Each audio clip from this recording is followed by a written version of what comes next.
আমার মনে হয় ভালোবাসা প্রকাশের সবচেয়ে উত্তম মাধ্যম হচ্ছে ফুল। 6 মাস পর বাড়িতে আসছি।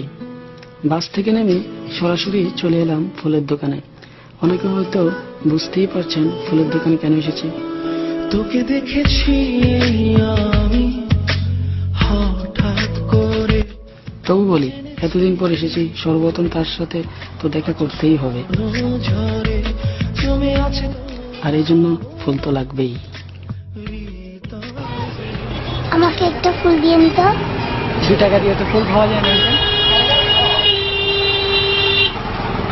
আচ্ছা, তোমার নাম কি? তুমি কোথায় থাকো? কার জন্য নিবে? কার জন্য?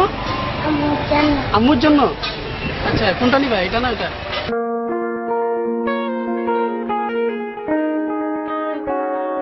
পিচিটা সত্যিই তো অনেক কিউট।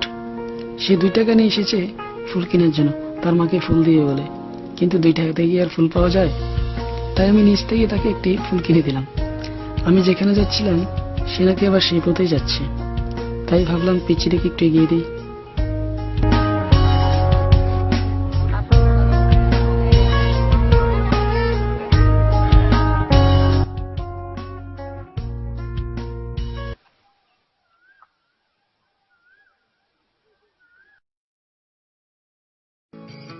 হ্যালো, কতক্ষণ ধরে ওয়েট করতেছি? 1 ঘন্টা হয়ে গেল তো, আর আসতে এতক্ষণ লেট লাগতেছে।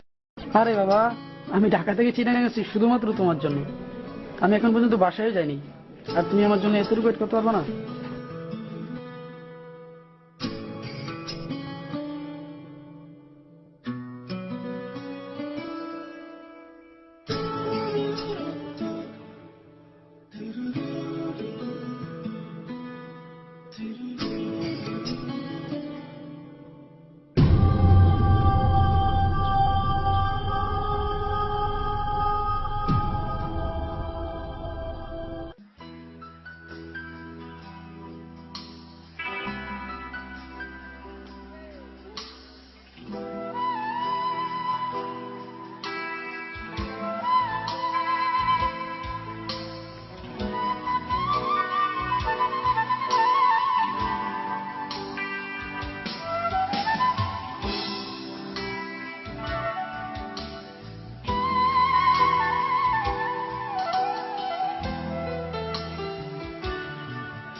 আজ ইচ্ছে করে তোমার কোলে একটু মাথা রাখি, এই হৃদয় খানি উজাড় করে পা বলে ডাকি।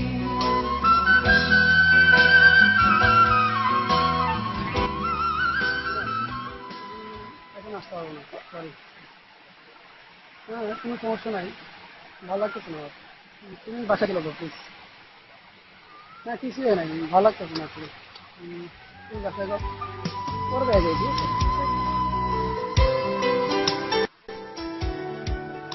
ও মা,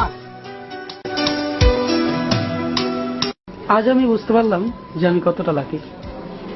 এরপর থেকে প্রতিবার যখন বাসায় আসবো, অবভিয়াসলি আমি প্রথমেই আমার মায়ের মুখটি দেখতে চাই।